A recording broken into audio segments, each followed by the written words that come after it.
Oh boy. All right. Well, here we are, episode 11. Woo. We're over the 10th episode hump. Yeah. All right. Well, normally I take the lead and sort of throw some things on the agenda to talk about. I didn't get a chance to do that this time. So it looks like you kind of took the lead and threw a couple things on there. I threw one thing. Okay. This gave me the feels, made me feel real good. So the other night, I was out having some adult beverages after work, and bestie Rick, I was talking with him, and he's a listener of the podcast, and he was talking about it, and he told me that he considers our podcast to be in his top 5 favorite podcasts. Huh. Yeah. So, that, I like Bestie Rick. He's a good guy. And, that feedback made me real happy. So, we're reaching people. It should. Yeah. It should. Yeah, so, Bestie Rick, appreciate the feedback. So, yeah, that's pretty good. I've had a couple people recently tell me that they're really starting to get into the groove with the podcast. I've had a few people domestically, and as of today, one overseas listener. Wow. So Bestie Rob with the beard in England, if you're hearing this, then, thank you for the feedback. International. I think we're officially international now. Woo. Which makes me feel pretty good. I think people really enjoy really listening to us, and I think as long as we keep the topics fresh, I think that'll continue to be the case. At least that is my hope. Me too. Yeah. And I think, one thing I have heard, and I don't know if you've heard this too, a lot of people have said that they're like several episodes behind, like they're like 3 or 4 episodes in. Yeah. I don't think anybody is, I know there are people who, as soon as the episode comes out, listens to it and stays current, but I think most people are several episodes behind. I think there's been some late adoption, which, I get. I was a late adopter to a few things. One of the things that I got into way late was The Wire. And one of these days when you're ready to hear me talk for about an hour and 20 minutes straight, we can talk about The Wire on this podcast. You want to know a dirty secret? Yeah? I've never watched The Wire. That's okay. It's okay. I used to get really mad at people for saying they didn't watch The Wire. I think you should definitely put it on your list. Okay. It, as of this recording, is still available on Amazon Prime, which I believe you're a Prime member. I am. So you can definitely catch all 5 seasons on Amazon Prime streaming video. And if that ever changes, I own 2 distinct copies of the series. I own actually like 1.5 copies of the series because the original DVDs of the series were not widescreen. They didn't switch to a widescreen format, I think, until season 3 when they put them out on DVDs. But you can go back and buy the widescreen versions, I believe. And I think I have those laying around somewhere. So long story short, I have you covered. Okay. I think you should definitely carve out time to watch it. It is, and if anybody wants to fight me on this, like, come at me, Scrub Lords. I think it is the best series that has ever been on TV or will ever be on TV. Absolutely no apologies to all you Game of Thrones nerds or Breaking Bad or Sopranos or whatever. Those shows cannot hold a torch to The Wire. All right. Period. Full stop. Maybe I will set some time aside and give it a watch. Now, you should. You know what I consider to be the best show that has ever been or will ever be on television. Yeah, so we used to have quite a few discussions about this. So Paul is probably the biggest Buffy fan that I know. I'm not sure I'm the biggest, but I'm up there. Yeah, I love me some Buffy the Vampire Slayer. So again, talking about a series I didn't get into late because I would catch episodes of it like during the day when I was in college. Like I would kind of come back to the dorm in the middle of the day to kind of just, eat lunch or hang out, watch TV, take a nap. And I would catch the series on TV then. But I can't say that I've ever sat down and watched the entire series all the way through. How many seasons were there? I believe there were 7 seasons. Yeah. Okay. And then it continued as a comic book for 4 or 5 more seasons. And those are pretty interesting because it was the same writers, the same creative direction, but they had an unlimited budget because it was comics. So it was very interesting. For you comic book nerds out there, something I've actually just started reading. They're like 8 episodes in. A comic studio called Boom Studios. That's a Boom with an exclamation point. Boom. They are doing a retelling of the Buffy story, set in the modern time with different spins on familiar characters.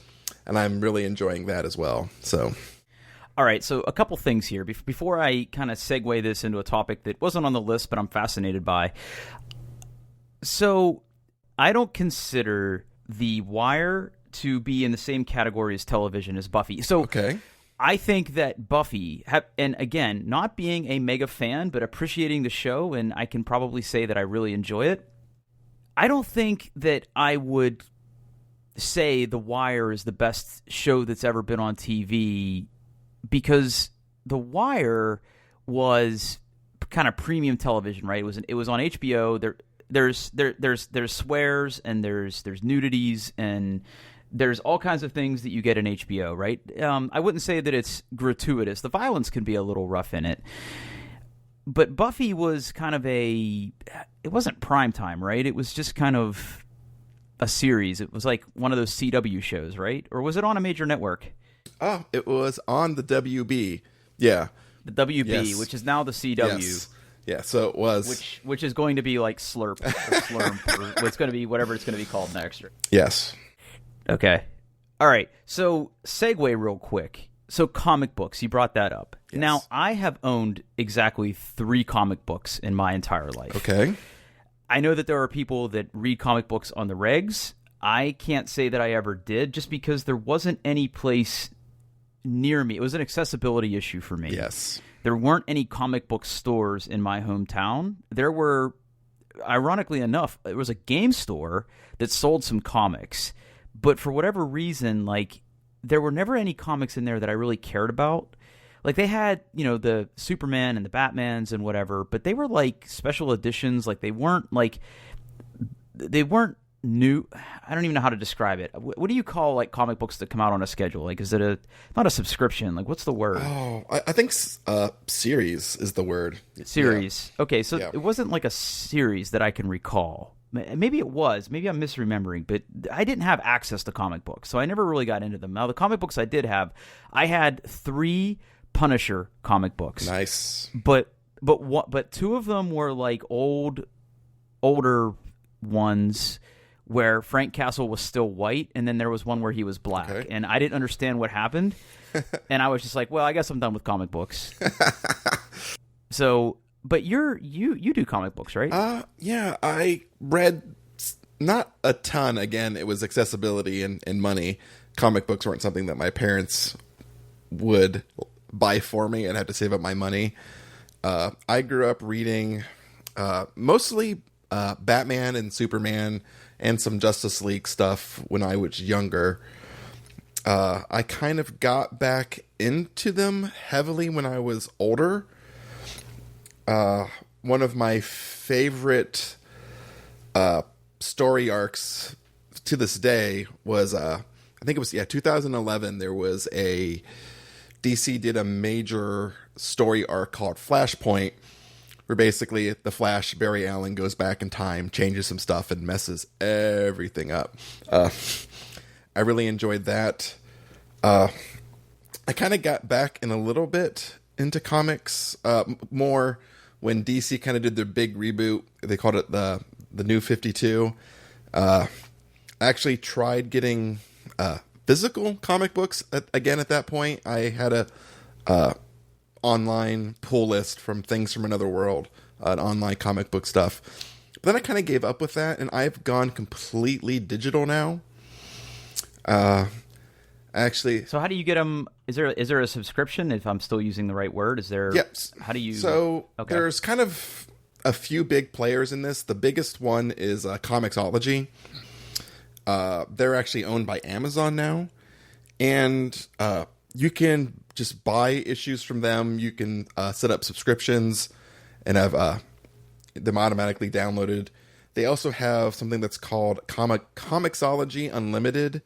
They have some original series, and for a monthly fee, they kind of give you access to parts of back catalogs.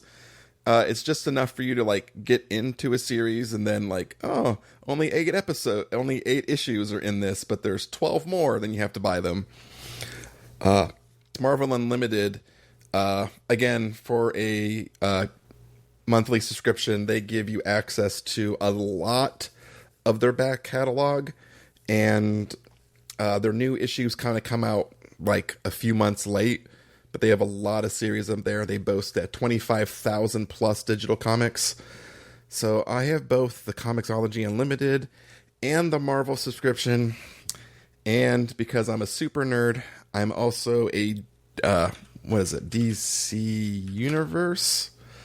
Yeah, so DC Universe is primarily a streaming service, and it's awful. I would not recommend it to anybody.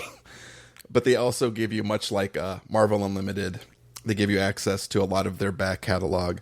So I've enjoyed going back in there and reading some older issues of some older Batman stuff. I'm rereading Death in the Family. That's the famous one where one of the Robins died. Yeah. So you just said one of the Robins, and I that's how much I don't know, yeah, right? There's been a few. Yeah, a handful of Robins. Yeah. Okay, so you've obviously read quite a few comic books, and you mentioned that you read a lot of Batman and Superman. I guess if you were going to, let me rephrase this. So what are you, if you had to pick one series right now that you'd say you're really enjoying and you've been reading for a while and you plan to keep up on pretty consistently, which one are you going to go with? I mean, I'm not reading a lot of new stuff right now outside of the new Buffy and Angel. There's a Buffy and Angel comics from Boom. I was really into, it's called Saga. Yes. So this is the first few books. The compilation books are available on Comixology Unlimited. There is a series called Saga. I really enjoyed the beginning of it. It's kind of a love story set in this war-torn science fiction setting.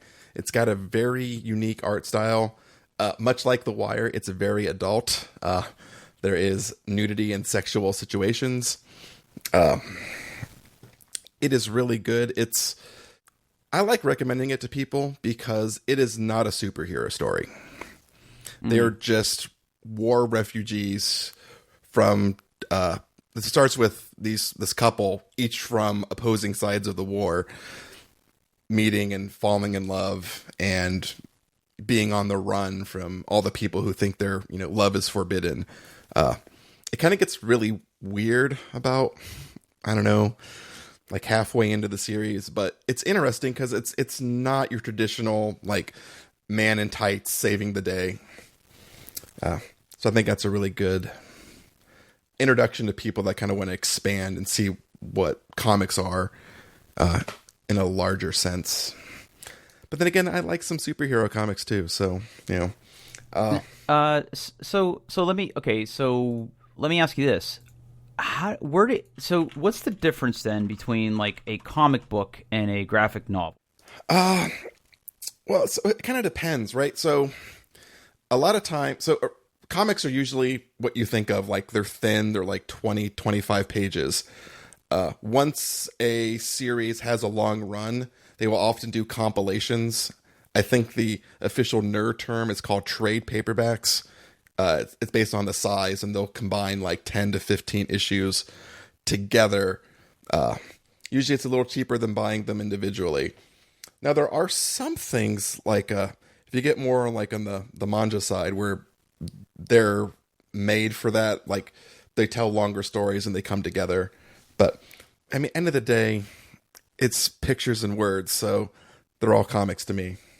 So I've seen the word omnibus thrown around. Yes. So that would be... What is that? So usually that means an omnibus would be... Usually it's multiple trade paperbacks put together. So say like a series ran for like 60 issues, right? each trade paperback may contain like 10 issues, and then they would combine them after that's over. They would combine them all together into one omnibus, so you could have one or two, depending on how many issues, the entire series in a big book. I like a lot of times when a comic's gotten that popular to warrant an omnibus, they go back and they pull sketches and concept arts and get commentary from the author. So if you really enjoy a comic, you can it's like the director's commentary for comics. So usually they add all this other stuff in there. So if you're a super nerd, if you're a super nerd, you end up buying the same comic like 3 or 4 times. I get that. I do that with board games. Yeah. So I would say that I guess technically I do have some comics in the house. So the 2 things I have in the house right now is I have all 6 volumes of Scott Pilgrim, all 6 books. That's not true. I actually have your 6 copies. Oh, you have them right now. Them. Yes. Oh, yeah, that's I need to return them. I'm looking at them right now. No, that's okay. Did you read them? I did. Pretty good, right? Yeah, I really enjoyed the movie Scott Pilgrim versus the World, but I had never read the books, and I really enjoyed them. They're fun. It's a fun romp. Yeah, no, it's really good. There's so many like references to video game culture, movies, superhero stuff, Japanese anime. Like, there's a lot going on there. It's a really good series. You can get all 6 books relatively cheap. They probably have them at bookstores. You can just go buy them. There's 6 volumes. And like you said, it is a movie, which I haven't seen, and I've heard mixed things. I've heard people that are really big fans of the book didn't like it, but I think that's par for the course with most things that are books that get turned into movies. I came from the movie first, so I still enjoy the movie. It's one of those, it's on Netflix right now, so it's one of those, if I'm kind of bored, I'm like, I'll just watch Scott Pilgrim again. Now, the other air quotes here comic that I have in the house is I have a collector's edition of The Watchmen. Nice. Yep. Yeah. So I decided that I didn't quite have the nerd cred I needed. So one of the things I bought back in the early aughties was a nice copy of The Watchmen, and I enjoy it. I did see the movie of that and I hated it.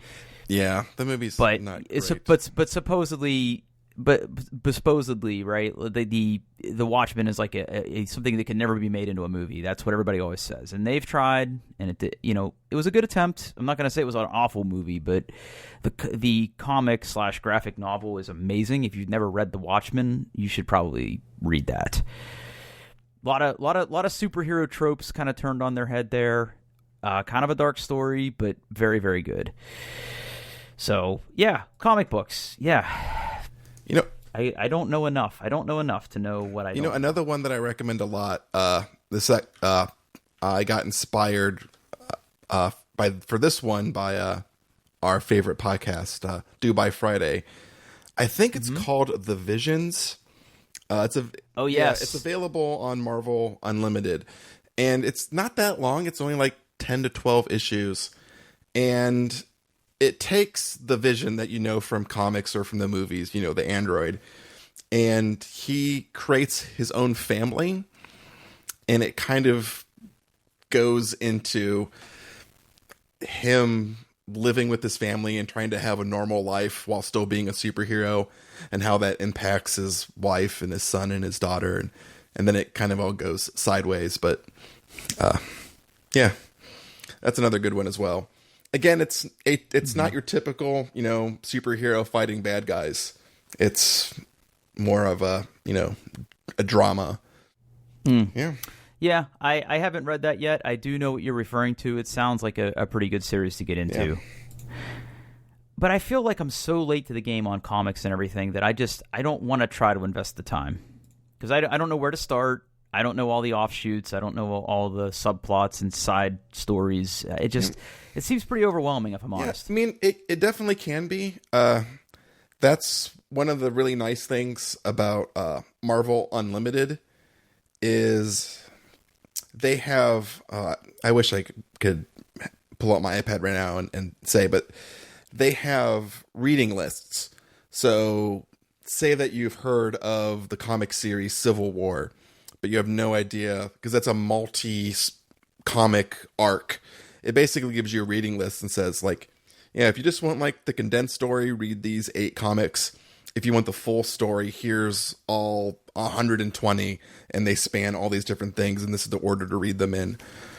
If you're interested in a certain character, they have lists for like, hey, I really want to get into, Jessica Jones or Hawkeye. I love Hawkeye. And it gives you kind of, hey, read these 20 books, and it will give you an overview of the whole character and kind of get you up to date on the story. So, yeah, I would, if you're thinking about it, I would hold off. They usually have a really good sale around Black Friday in November. So, yeah, you can get a year subscription for relatively cheap. And, it's a good way, I think, of dipping your toes into comics. Huh. Okay. Well, I will have to do that. I may lean on you for some recommendations. All right. Cool. Yeah, so there's our comic book discussion. Woo. All right. Well, what do you want to talk about next? So there's a couple things on here, and I think they're relatively recent. I want to hear your story about GTA Online. Okay. All right. I done goofed, Paul. I done goofed. So the topic in the spreadsheet in the document is Drew got banned from GTA Online, which is true. Now, before we get into this topic, I need you to know, Paul, I don't cheat at video games. Okay? I have played many video games in my day. Short of using like a game genie once upon a time, I tend to play games the way they're meant to be played. Okay. And that's that. And I have played many online games. I have played many MMORPGs. I have played many online shooters. I have never cheated. I've never paid to cheat. I've never done anything. So with that prefaced, I'm now going to tell you what happened.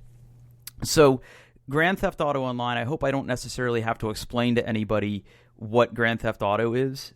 I think as the name implies, it involves cars and shooting and murder and all kinds of violence. And GTA as a series, Grand Theft Auto that is, so henceforth referred to as GTA. So GTA Online is Grand Theft Auto kind of taken to a multiplayer component. But it is kind of a persistent game world where, unlike the single-player campaign of Grand Theft Auto Online or Grand Theft Auto 5, which tells a story of 3 or 4 different characters that kind of interact in the series, and it tells a very good narrative, quite a good game, really. It came out years ago, but it's still a very good game. It still continues to be like one of the best sellers, like every month. Yeah. Yes. Yep. And part of that is the online aspect of this, which is GTA Online. Now, GTA Online doesn't cost you anything to get into. It's included with the base price of the game, but hold that thought. We're going to get back to it. The idea is that it takes place on the same map in the same city that the single-player game takes in, but you create a custom character that starts at level 1. So it's very RPG-like in that when you create a character, you go into this game world, you start with no money, you start with no cars, you literally start with the clothes on your back. You do a few tutorial missions that kind of dump you out into the game world and say, go play in this framework. Now, this game has been out for quite some time. Rockstar, which owns the rights to and publishes and continues to improve upon the Grand Theft Auto series and Red Dead Redemption 2, which also has an online component, which functions kind of in the same vein here. They've continued to invest a lot of money and a lot of time to continue to improve this game. Now, Grand Theft Auto 5, I believe, came out I want to say it was almost 5 years ago now. I'm trying to find when it came out. It came out in 2015. 2014. Okay, it came out. Okay, let me rephrase that. It came out in 2014 for consoles. It came out in 2015 for PC, which is where I play it. Okay, so this is a 4-year-old game that has continued to receive updates, and they've been pretty sizable updates too. There's been updates for if you want to run guns. There's been updates if you want to do import-export businesses. There's this kind of tongue-in-cheek special agent update that they did where you have to save the world in what they call the Doomsday Heist. And they most recently added a casino. Ooh. Now, so now here's the thing about Grand Theft Auto Online. As you play the game and you level up your character, the only thing that your level really the level of your character really only confers to you is to what you have available to buy. So at level 1, you can buy a pistol, you can buy some cool, decent clothes, you can't really buy good armor, you can't really buy good weapons, and you certainly can't get access to the cool hardware in the game because aside from it being very expensive, because there is a money component to this game that you have to earn money through doing various nefarious deeds, some of the costs are very prohibitive. So if you want to buy a car and just buy a car. Well, there's a car that you can get for free. The problem is that you don't have anywhere to store it. Well, how do you get something where you have to store it? Well, you can buy an apartment. Well, the apartment might cost you anywhere from $200,000 to $5 million, depending on location and features, and does it have a garage and all these other things. And in addition to that, there is certain content in the game that is gated behind you having these things. So this high-end apartment that you need to buy might cost you $3 to $5 million in-game dollars, of which you start with like 9,000. So the grind in this game is very real. Now, how do you basically speed this up? Because if you were to try to grind out $5 to $7 million, that might be a month's worth of playtime. And I'm 40. I don't really have a lot of time to play video games right now, right? I'm 40 with an asterisk, but I don't have a lot of time to invest in these things. Now, here's my question. Can you buy in-game money with real money? Oh, Paul, you sap. Of course you can. So, all right, so let me just break this down for you real quick. So let's say you did want to spend real-life money to get access to in-game cash. Well, there's a couple different options that you have. They call them shark cards. And just like you have in other online games, whether it be Fortnite or whatever else Roblox, which we've brought up on this game before, you can absolutely spend real money to get in-game currency. Now, they call them shark cards. So in Grand Theft Auto Online, there are, let's see, 1, 2, 3, 4, 5. There are 6 levels of shark cards.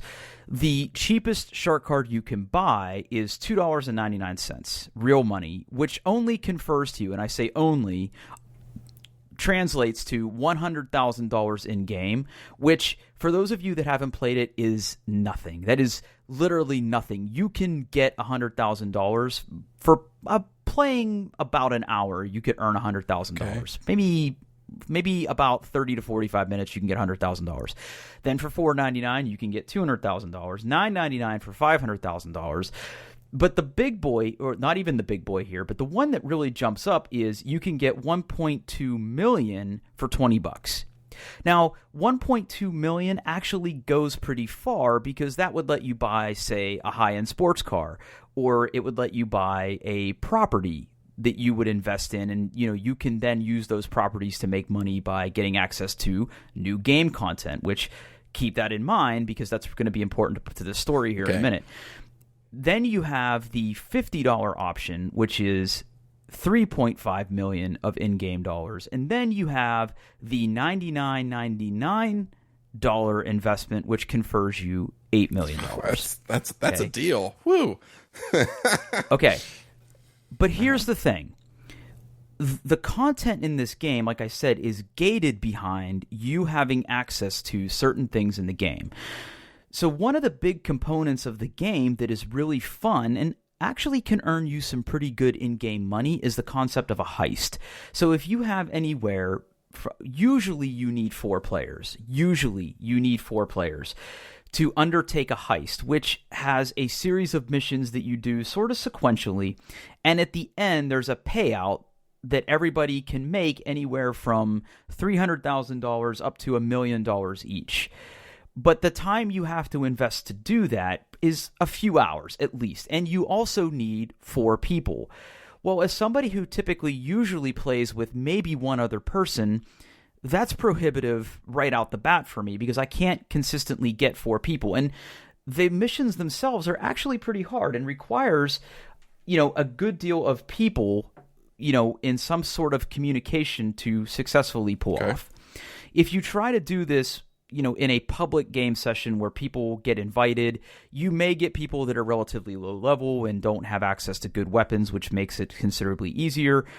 Or, there might be a language barrier or something, because a lot of people from all over the country, all over the world play this game. So it's just really hard to do unless you have 4 consistent people to play. Right. I'm sure it's much more fun to play with people as well. And it is, because everybody dresses their character differently. Right. Everybody has different cars. You can get into some shenanigans. It's actually pretty fun. Okay, but the problem here is that in order to get access to these heists, you need access to in-game equipment and properties. So in order to do most of the heists, you have to have what's called a high-end apartment. And again, that's going to cost you $3 million-ish. So if you're starting out and you don't have that money, it could take you a little while to get there. And okay, fine. If that was the one gate you had to get through, fine. But there's like 10 of these gates, right? There's not only a high-end apartment that gives you access to heists, you can buy a nightclub, which costs several $1 million. You can buy an underground bunker, which costs several $1 million. You can buy a facility, which is like this huge underground complex, which gives you access to stuff. You can buy a specialized garage. You can buy an office and be like a renegade CEO. All of these different things cost you millions of in-game dollars. So the conceit, though, is that once you have access to these things, you can then turn around and then make more money. But what we're leaving out here is that that's the minimum cost to buy into these different properties in the game. There are then upgrades that you then have to buy in addition, which then unlocks even more content. So I personally feel that some of these costs are exceptionally high, and we're not even getting into what it costs to buy some of the really cool, really neat vehicles and weapons and outfits and other cool things that go along with this game. All right, you with me so far? I'm with you. Okay, so here's what happened. I bought Grand Theft Auto I bought Grand Theft Auto 5 when it came out for the PC in 2015, and I tried playing online, and it was a buggy mess, so I didn't play it much when it launched. I created a character, I did some of the tutorials, and I kind of stayed away from it because the load times were atrocious, and they still are because of the way that the networking works. It's all peer-to-peer. So the networking is kind of garbage. It's very slow load times, but once you're in it, it's really, really fun. So I walked away from it a while ago, and then I came back to it, I don't know, maybe a year and a half, 2 years ago, and started playing again. Now, to their credit, what Rockstar does, every week they do discounts on things. So like maybe you were saving up for something. Well, you could kind of wait it out when things go on a discount, and usually you can net anywhere from a 35 to 50% discount on vehicles or properties or whatever. Okay. So fast forward to a couple weeks ago, there was a very, very large update to the game where they have opened an online casino. Now, a couple quick notes about this. It is straight legit gambling. Like there's no two ways about this because here's the thing. If you've paid attention to video game news, there's this backlash among gamers, especially parents of kids who play games that unwillingly spend money on things like loot boxes to get a chance to get something. Yeah, right. Right? So like in Fortnite or Overwatch or mobile games, that is pretty common. It's borderline scummy, if depending on how it's implemented and everything, right? With this particular game, if I were to go buy the $99 shark card, I'm literally gambling with that money because I go to the casino, you convert some of your in-game currency to chips, and you play blackjack, you play slots, you play roulette, you can play 3-card poker. It's legit gambling, so much in fact that content isn't available in most countries. Like, it's gambling. Wow. Okay. Like, yeah. Period, full stop. It's gambling. Okay. So you could go in there and potentially win money, but obviously, first of all, real-life casinos are really hard to win money in, and I'm not convinced that this casino is entirely fair because they're obviously not going to tell you. They give you odds on things, but I'm not convinced that it's in any way, shape, or form legal. Like, it's gambling. Right. Okay? Or if there's bugs in the implementation, or or just Fallout, like, the house has better odds. And to give you an example, And to give you an example of Rockstar's ability as a developer, so here was a pretty game-breaking bug, because there have been glitches in Grand Theft Auto and Grand Theft Auto Online that have been borderline hilarious to downright unfair. So when this big update launched, one of the key components of it they introduced this lucky wheel. And the idea of the lucky wheel is that every 24 hours you can spin the lucky wheel. And there's different things you can win, from straight up garbage to winning a featured car that is on the pedestal in the casino. And the car on the pedestal can be anywhere from, worth $400,000 to over $1 million. In fact, the first car they had on the pedestal was like a $1.9 million car if you were to buy it with in-game money. So you spin the wheel, and, there is one slot on the wheel where you can win the car. But what gamers quickly figured out is that if you spun the wheel and it looked like it wasn't going to land on the car, if you Alt F4'd out of the game, it didn't save that you spun the wheel. Okay, so you could basically, you got the car. You could keep trying, and it was a pain in the ass to keep trying because of the load time. So like you would try, and then you would Alt F4 out of the game and then be stuck in a loading screen for 3 minutes, and then you could try again. They have since fixed that glitch, but I had won 2 cars that way. I'm going to just be fully upfront with you. I'm sure you could say, well, Drew, that's against the terms of service. Of course it's against the terms of service, but that's their broken software. And literally everybody won those first 2 cars. They have since fixed it. Right. But that's not what got me banned. So what got me banned was I was playing an online game. I think it was maybe a week and a half ago. And there are, in every online game, people who break the rules, usually through injecting scripts or injecting code into a running executable to break a game. If you've ever played an online game, especially on the PC, this is pretty rampant. There's always been things like aimbots, and there's been things like invincibility and God mode for players that generally will ruin everybody's experience. And in Grand Theft Auto Online, there are mild annoyances, and then there's straight up trolling, where somebody could basically just make it start snowing out of nowhere in this game. Like Wow. There's some crazy mods and hacks out there. So I was playing a game, and there were some people chatting in the public lobby chat in the particular session I was in, that they were saying that they were going to do this thing called a money drop. Now, a money drop is one of those things that has been going on probably since this game has launched. And the idea is that somebody with access to modding tools basically makes it so sacks of money totaling $2,500 each appear over your head, and you just automatically collect them. And the idea is that you just kind of stand there making sure you don't AFK out, and you earn about $2,500 a second. That's significant. That's pretty significant. Now that to put this in perspective for me, as somebody who has been playing the game on and off for a few years now, I had earned legitimately, and through the purchase of shark cards because I'm a sucker, Right. I had earned several properties. My character was about level 70, which given my playtime was pretty good. Okay. Most of the hardcore players are into the level hundreds, like 200, 300, 400 level characters. So I don't have access to everything. A lot of things become available to you at level 100, but I had access to pretty good stuff. I had several properties that I owned or had access to through things like linking my Twitch account or buying the game special edition. I had access to all those things. So in the lobby I was in, they were like, everybody meet at this particular spot. If you're there, you'll get money spawning on you. So I hung out, and I basically earned about $7 million just from standing around. So I logged out. I bought a couple things, and I logged out of the game. Well, less than 48 hours later, I woke up to an email saying that my account had been suspended.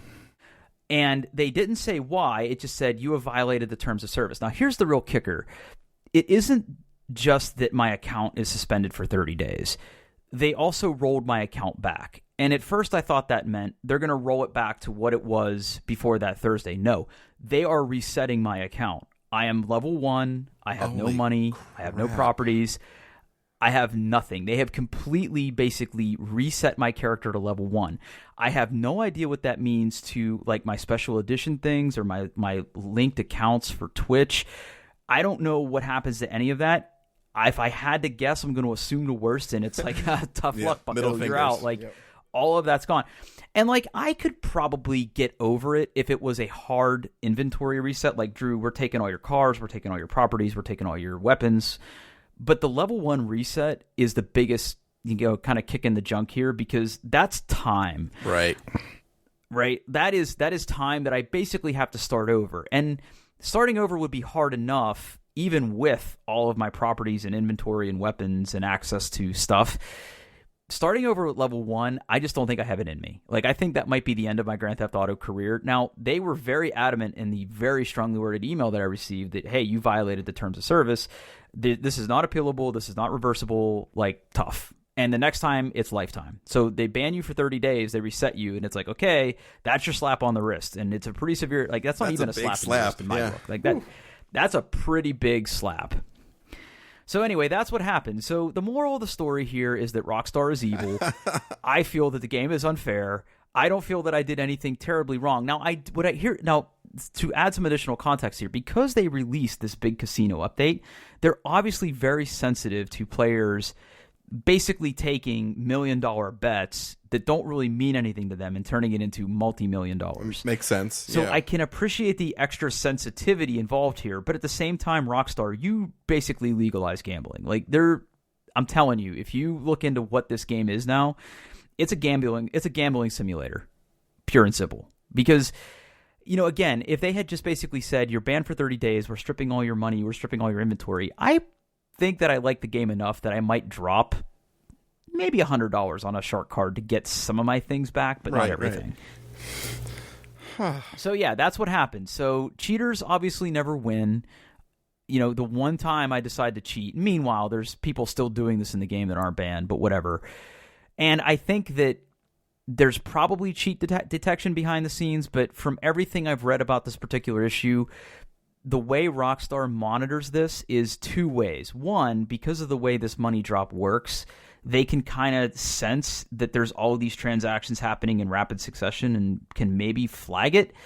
But as far as I know, because their code is so bad, the only way they really catch you is to join the game you're in and see what's going on. And I think that's probably what happened, according to people who know these things. Got it. So they basically spied on the sessions because, as far as I know, there was a pretty big ban wave that happened. But I know I probably wasn't the only one swept up in this, but that's what happened. So that's my getting banned from Grand Theft Auto Online story. Wow. Yeah. Yeah, not good. I'm going to miss it. I'm going to miss it for 30 days because I was having a lot of fun. I was actually playing with some people regularly, and now I can't. Now, I would say that if I was the type of person to do this, the game was on sale. And, if you do have access to another email address, you could buy another copy of the game. And you maybe know people who could hook you up with more money and more levels. But I'm not saying that I did that. I'm just saying I know people. Got it. Yeah. Oh. So I will see everybody again in 30 days. I think that I had a particular, I think that I could definitely say I exercised bad judgment. I definitely won't do it again. And I'm hoping that, when 30 days pass up, the people I were playing with are still playing and I get back into the game. Because we were just getting to the good stuff. We were just getting to some of the good heists and having fun. So I'm hoping I can get back into it. Yeah, well, maybe you learned your lesson this time. And yeah. But I never learned my lesson, Paul. But I never learned my lesson. Oh. Okay. Well, where are we going next here? I think we got time for one more good topic tonight. Why don't you pick the last topic? So, bestie of the show, Andy Levy, sent in a slew of questions. And last episode, I know we got to one. And he has a few others in here. I kind of want to talk about the lawn care Let's do it. All right. Okay, so bestie of the show, Andy Levy, sent in a question to us where he asked about lawn care. And, I got to be honest, he expected us to get a chuckle out of it, and I think we did. But, Paul, we're grown-ass men, and we have lawns. We do. And I'm going to be the first to say that I don't mow my lawn. As part of the place where I live, it is done for me. Nice. But that doesn't mean that I don't have to fertilize and treat and pull weeds and do some landscaping. But I don't do a lot of lawn care. Now, on the flip side, I know that you had recently, within the last year and a half, 2 years, built a house. And it turns out that, when you build a house, like, your lawn just isn't there. Yeah, it's dirt until they put sod down. Yeah. Yeah. So why don't you take us away? Why don't you tell us about how you kind of keep your lawn nice and manicured? Well, so for me, I do just enough lawn care to keep from getting yelled at. Whether that's my wife complaining, whether that's neighbors complaining, whether that's my homeowners association complaining. I don't have the worst yard in the world, but to me, it's just a burden. I do mow my own lawn. I have a little self-propelled push mower that I use. I do pay someone to come out and fertilize it and treat it, and another company to come out and treat it for bugs and grubs. So I don't do any of the chemical stuff. My wife does all of the landscaping and planting of flowers because she cares way more than I do, and I don't want to do it. So she'll do all of that. There are some people on my street who are crazy, who have, I feel that's all they do. They have 2 jobs. They go to work and they come home and they work on their lawn. They have, installed in-ground sprinkler systems, and their lawn is just perfect all the time. I water my lawn, but not enough. I still have some pretty significant dead patches right now because it's summer and the grass wants to go to sleep because it's too hot. But, it is something that I do. It's just, for me, it's always been part of the whole home ownership, buffets. You have to mow your lawn. Yeah, but I don't go crazy. I don't have perfect edges on my sidewalk. It's not green and lush everywhere. I just, like I said, I do just enough lawn work to not get yelled at. Yeah, that's kind of where I'm at too. Now, once a week they come out and cut my grass, and they do spray for weeds, but that's about all they do. And I have been told by people who know way more about this than I do, that our soil up here kind of sucks. So I will say that there are, and because it hasn't rained all that much this month, it's been a little rough in that it hasn't really helped my lawn. My lawn's pretty yellow right now, and I don't own a sprinkler. So even if I wanted to water right now, I probably couldn't. And I'm hoping some rain is in the forecast because that obviously needs to get dealt with. But I don't water my lawn. I used to go out there and drop some turf builder in the spring, but I haven't done that the last few years because I wasn't really noticing a difference. I actually have one of those cool things that you push around that spreads seed and everything. Ooh, fancy. Yeah, but it doesn't really seem to do anything. And there are a few kind of, not bald spots, but really thin parts of grass in my front yard because I have this enormous tree in my front yard and the roots are kind of near the surface. So it's very ruddy. My yard is very kind of broken up by this root system of this big tree. And on the side of my house never gets treated. So when the people come out from the homeowners, whoever the homeowners association hires to do this, they come out and they never treat the side of the house. So the side of the house looks way different than the front of the house. They only really deal with the front because that's what everybody sees. You're on your own for any kind of side yard or backyard that you might have in the neighborhood. But I will say that I recently was in touch with a lawn care company that's going to come out and try to rehab my lawn a little bit, try to get the grass to be a little more fuller and thicker. And I'll have to report back with how that goes. They're gonna treat it, they're gonna fertilize it, they're gonna handle all that, and the price was pretty reasonable. So I told them, I was like, look, I'll give you 3 or 4 treatments and we'll see how it goes. And if I notice a difference, I'll keep them around. They only really work on the lawn in the spring, summer, and early autumn. And again, it's not super expensive. I know that if you have a huge house with a huge yard, that can get pretty cost prohibitive, and it's probably just cheaper to do it yourself. But, I have a pretty small house and I have a pretty small yard, so I'm willing to give it a shot. It's one of those things that you taught me, is that I have more money than time. So if I have to throw $50-$60 at this guy to give it a shot, I'll do that. Now, what the hell? One of the things we're dealing with. So like you said, we built our house a few years, 2, 3, I don't know, time, it disappears. A few years ago, and I don't have a big lawn. It's like a third of an acre, super small. But in the back of our lot, there is a little man-made pond. So when they built our house, they put down nice sod for all of the front, the sides, and part of the back. But the rest of the back and the part that goes down into the pond, they just threw grass seed. So the problems I have is there is like an inch drop off where the sod ended and the seed started, because obviously, sod has dirt. They put the whole thing down. This part of the sod is pretty nice, but it's one type of grass. The back is a different, and the seed didn't really take. So, we're really trying to battle. We're going to have to, overseed and put more stuff down in that back. And hopefully, maybe after a few years, erosion kind of levels the backyard out. But yeah, that's what we're dealing with right now.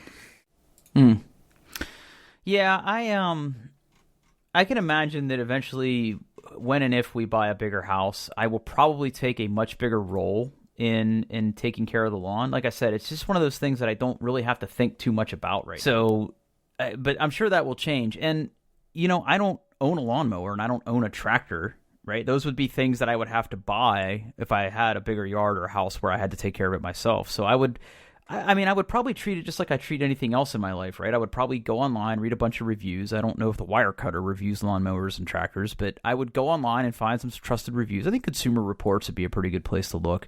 Yeah. And I would buy those things, and I would figure out kind of what the best bang for the buck is. Yeah, so recently I went through I can only describe as a very nervous, frightening experience.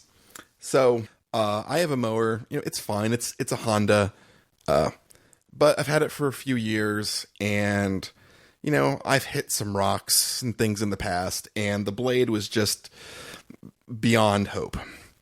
So I started looking into getting the blades replaced and calling on places and figuring out how much it would cost, and it was going to be more money than I wanted to spend to get the blade replaced when I could go online and order the parts for myself for considerably cheaper. So I decided to do that. So I got all the instructions, and I got a torque wrench so I can get all the bolts to be the right level of tightness. But let me tell you, those blades spin really fast, and if I did something wrong, at a minimum, there's going to be a metal blade in the side of my house. Best case. I think that's best case. That's the best. Yeah. Worst case, right? Some medium case is it's a car that's driving by. Medium worst case is it goes through that window and strikes somebody in said car. Yeah. Yeah. And the opposite of that is it comes back and strikes you. So I usually, when I mow, I put on a pair of noise-canceling headphones, and, I listen to loud, angry music while I mow my lawn. But, that time when I replaced the blade and I mowed it for the first time, I had no headphones on. I'm listening for anything that sounds anything like something coming loose. I'm stopping halfway through. I'm checking the bolts. My heart is just racing, going, oh my God, please don't kill anybody. Yeah. But turns out I am capable of following instructions and doing the most basic repairs on my lawnmower. So, yeah, I succeeded. Yeah, I can't even imagine doing anything like that. I'm not a handy person. I can work on small electronics and some electrical things. I won't touch plumbing. I won't touch. I guess I can help maybe put down some trim in a house and rip out some carpet, but I'm good at the really menial stuff. Anything that requires a modicum of talent or skill, I'm just out. I can't. Now, I will rebuild a computer, and fun fact, I meant to bring this up sooner. Right before this episode, right before I signed in, I had my whole desktop computer on the floor because I was installing some new LEDs, which I know you're a huge fan of. Gross.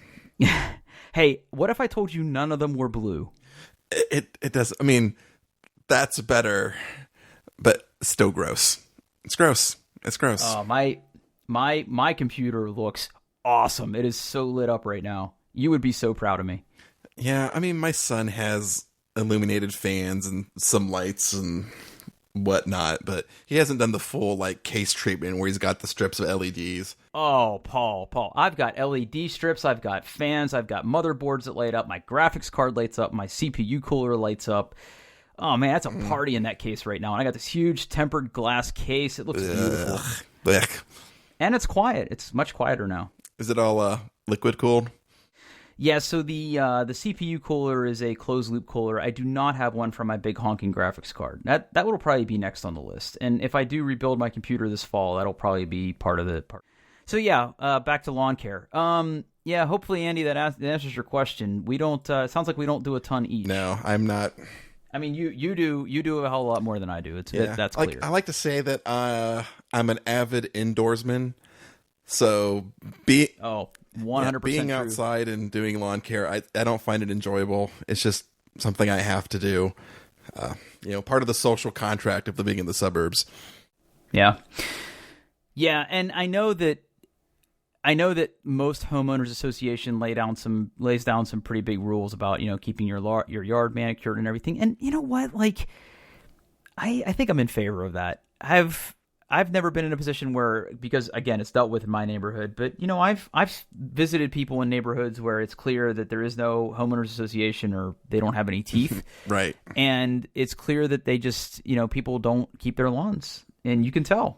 And yeah, I agree. It's nice to have, as long as the rules are reasonable and they're not ridiculous. I'm in favor of the homeowners association and the basic enforcement of that way it just looks nice. And yeah, I'm in the same boat there. I think that it gets a little ridiculous where maybe you want your front door to be red instead of white or tan, and then they kind of lose their crap over it. I think that's a little much. Now, the neighborhood I live in, because they're smaller, not condos, but smaller homes that are, designed to all look kind of the same-ish, except for the layouts and some of the trim colors. I think that's a bigger issue. But if you're in a suburban neighborhood where everybody has a different floor, different floor plan, different colored house, different front porch, different lawn, I think that's kind of going too far. Yeah, I agree. Do you have a homeowners association? Yeah, I do. Sounds like you do. I do. Do you pay dues? Yeah, it's not the place I lived at before. The dues were extremely high, and they were authoritarian. I can't remember how many letters I've got because I did not get my trash can in by 10 o'clock in the morning. Uh-huh. It was awful. But this one, the dues are very reasonable.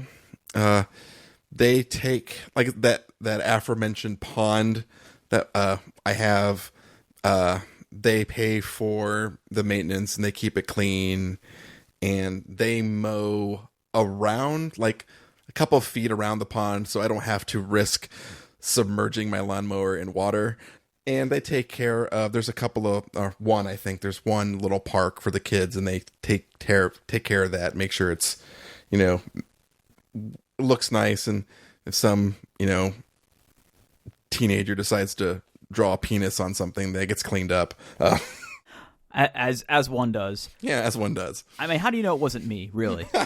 You don't. So, you're right, you don't. Now, the other thing I'll say is that compared to other neighborhoods of similar home styles that we have, our homeowners association is dirt cheap. Now, we don't have a pool, and we don't have a lot of other things. Our dues strictly go towards the grass cutting service, snow removal, once a year mulching, although we tend to also mulch on our own because it's not, they only really do the front flower bed, and we have some side stuff that we do.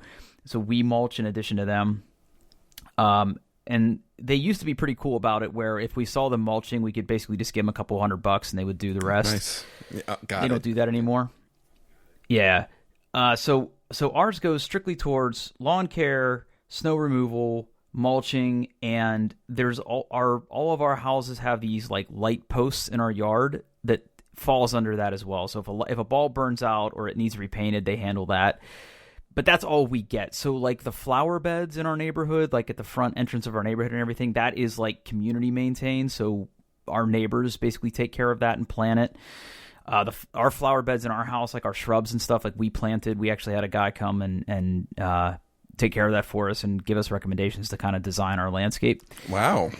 Yeah, but considering what we pay versus other communities that have like a pool, like their homeowners association dues are like anywhere from $150 to $200 a month, which in addition to a mortgage is a lot. So ours is pretty reasonable. It was kind of the appeal of moving here because we got pretty decent sized house, our first house for the money, and we've lived here ever since because we love the location. And the dues are pretty reasonable for what we get, and they do a pretty good job of the snow removal. They have a plow where they come and just kind of plow out your driveway, and then they shovel your front walk.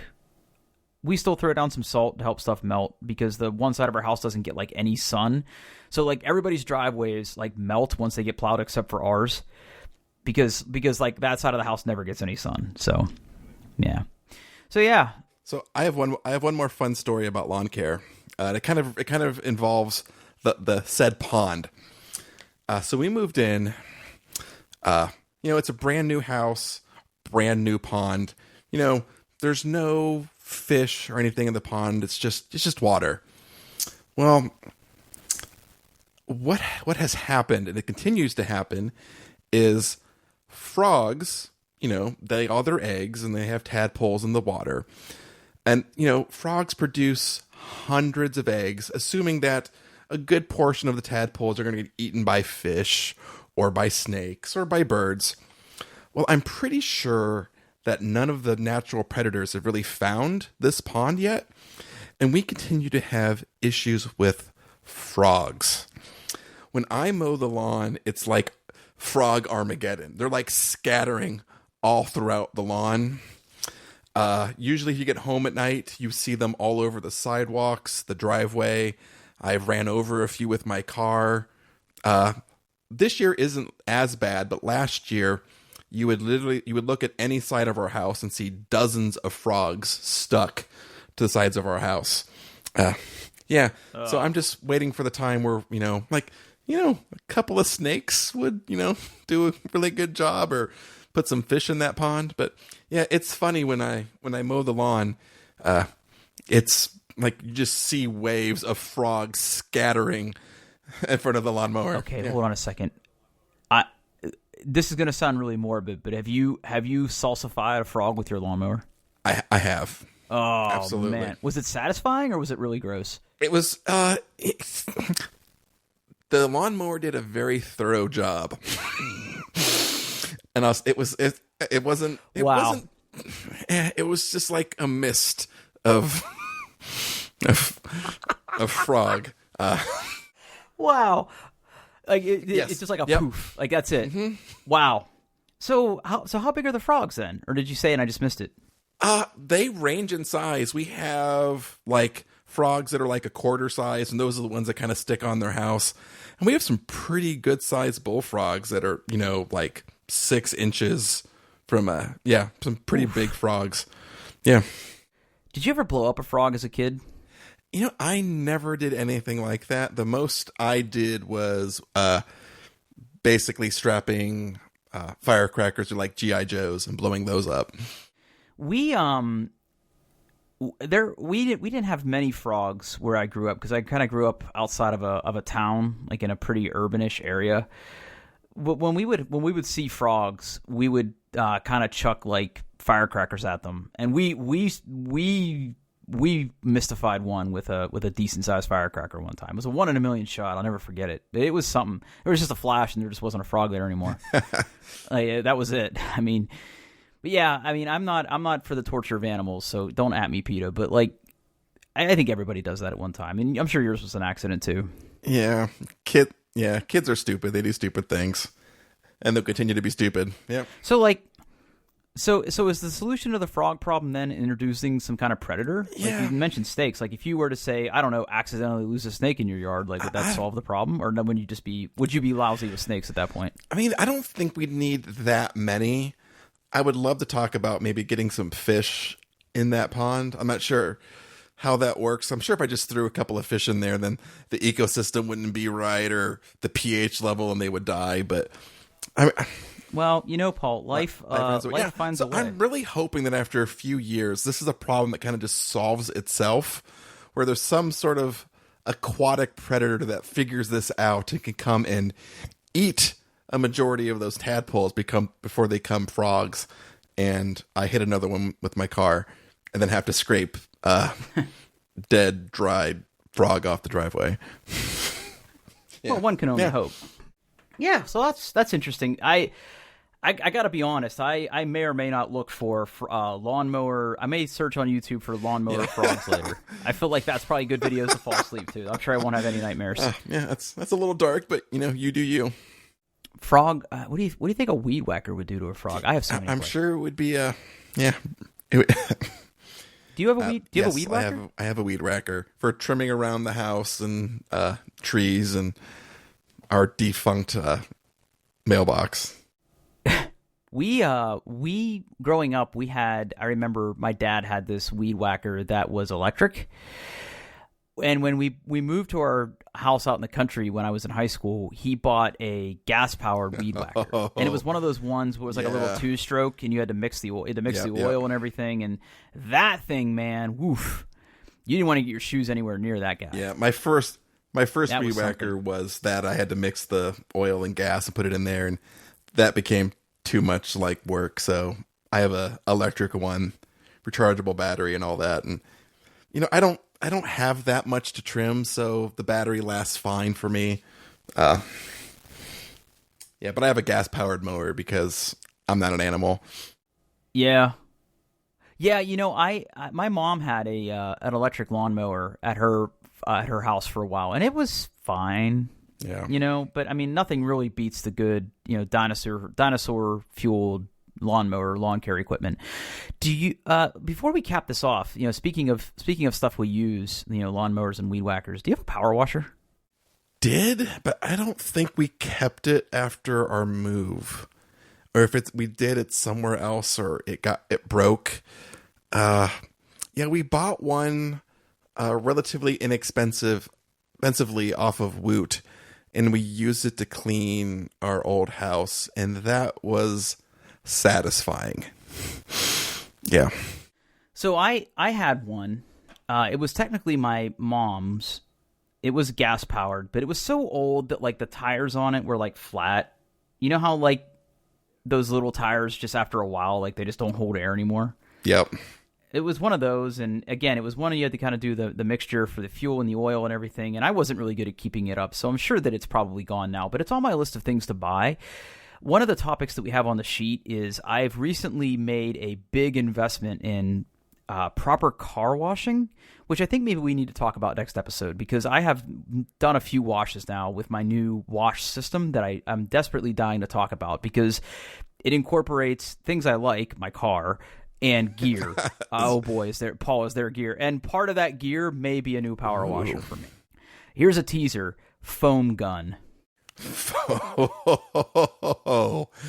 Wow. So there's a teaser for next episode. So why don't we call it here, and then we will kick off next episode talking about my car washing. I'm looking forward to it. All right, Paul. So where can people find us online? I am on Twitter at Paul Baylor. You're on Twitter not at PitFug, but at PitFerg. Yeah, I made that. Yes, yeah. I made it. You made it dumb. Yeah, so it's Pitferg at PitFerg, PITTFURG. Quick plug for me: if you're in the Columbus area, I've got a few speaking engagements coming up. I'll be speaking at the Data and Brew Crew meetup towards the end of the month. I don't have an exact date because I have to look it up. Actually, look it up now because that's kind of important. I will be at the Columbus Data and Brew Crew meetup. That is on Tuesday, August 27th. I'll be talking about HASP, so Excellent. That'll be pretty fun. Yeah, if you're interested, come out. I think there's beer, so you can Google that online and find that. Maybe we'll post a link in show notes or something. And then I'll be at SQL Center Day, Indianapolis in a couple weeks as well. So if you're in those areas and you want to come see me, great. Come by, say you're a fan of the podcast, and I'll shake your hand. I won't make it weird if you don't make it weird. And Paul, as far as people submitting questions, features, comments, anything about the show, where do people do that? We are on the Twitters at DoingBestPod, and our website is doingtheirbest.com, and you can send us emails at contact@doingtheirbest.com. Yeah, well, again, everybody, we appreciate you listening.